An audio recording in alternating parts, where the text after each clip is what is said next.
Hey everyone. So today I've created the next episode in the Metaverse series. This one is all about verbs, and so in this episode I'm mostly talking about verbs and the three main forms of verbs.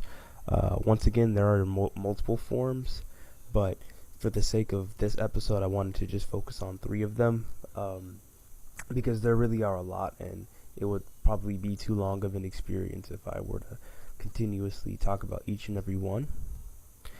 Now, already I need to add something at the beginning of my experience.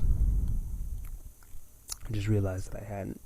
Um, but yeah, so with this experience, talking about verbs, as always, at the beginning, I like to create a character scene that introduces the concept.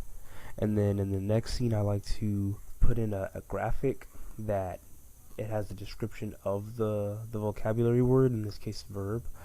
And that way, the user can look at the description all throughout the time they're using the experience. Now, with the verbs in particular, I started by breaking them down into actions, occurrences, and then states of being. And then at the beginning, I started with action.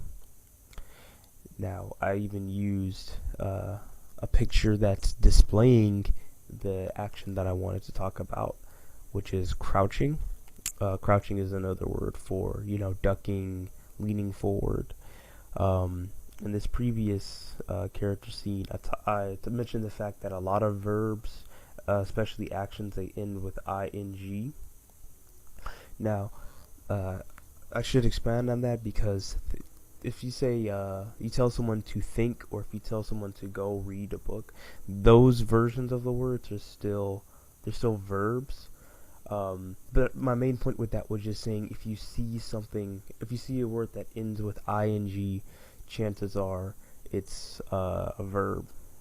In verbs in particular, it's when they're used in the sentence. Um, if a person says that I'm coming home, then coming is the verb in that sentence. So continuing on, we have occurrences, which these are things, they're changes. If something happens, it becomes something else or transforms. Those changes in particular are what make up occurrences. And in this instance, I use when I watch movies, I become happy. Um, become, you can use it differently, and it wouldn't be a verb. But in this particular instance, when you're using it as a transformative, you know, word, then it is indeed a verb. It's an occurrence. And then lastly, states of being. These are actually ones that are a lot more common. We say these a lot because as people, we oftentimes talk about how we're feeling. Little kids are great with states of being because they always say that they're hungry or they're tired or there's, etc., etc. Usually they end up forgetting the word that's a state of being, which is I feel hungry or I feel tired. You won't say you seem or I seem sleepy for the most part because it's like you already know how you feel. So unless you're using it in a playful or ironic sense, you would say I feel hungry, I feel sleepy. And so in this last one, I just simply give a few more tips on verbs. Now in this instance, I need to add one more scene just so I can let them know what we're going to do next. So let's uh, let's flip let's flip a coin. We'll see something happen. Period. Now, Admittedly, that's not the smoothest transition into this, but I mostly just wanted to focus on bringing to light uh, probability logic blocks.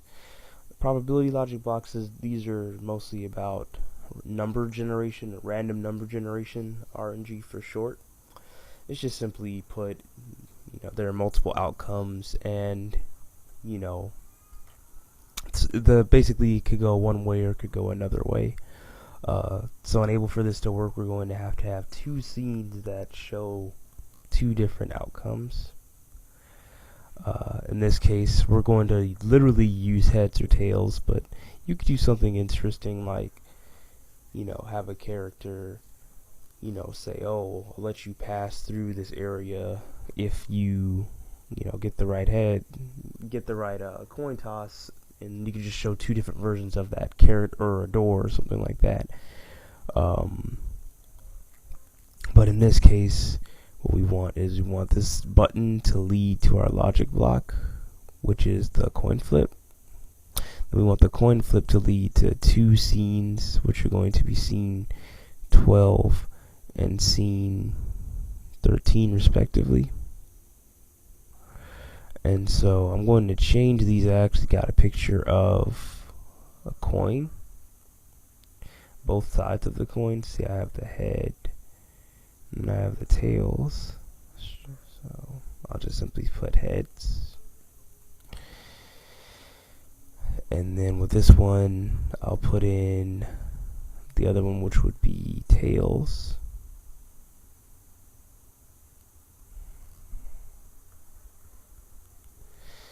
And so now both of these pictures of the coin, now the community can use them, and now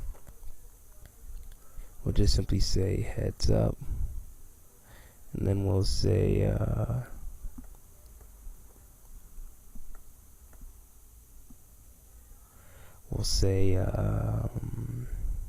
let's see, chips are down or something like that, or the chips are down. And so what this is going to do is when they click on this, it's going to be a coin toss, and it will either go this way or that way. There's no way to control it. It'll be a 50-50 possibility. And then I'm going to have the experience end, so that way it ends on a coin toss. So now I just need to test this out.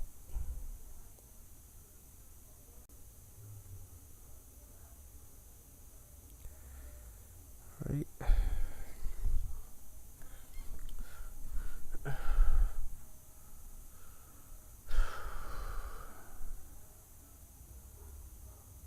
Okay, so everything is checking out. Alright.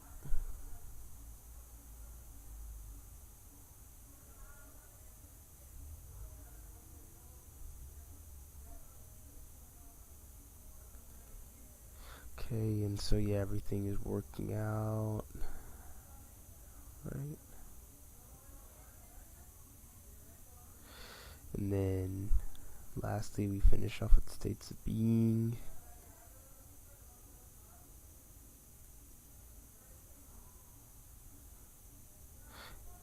Okay, and then now, yeah, I want to see the coin toss and see how that works out. So, yeah, as you can see, we had got heads that time, so it landed on heads. But if I were to do this again, then it could potentially land on tails. So with the coin flip logic block, it's very straightforward. It's a 50-50 chance that it's going to work out one way or the other. And yeah, just have a lot of fun with that and see if how you can incorporate that into your lessons. But thank you very much for your time. Bye bye.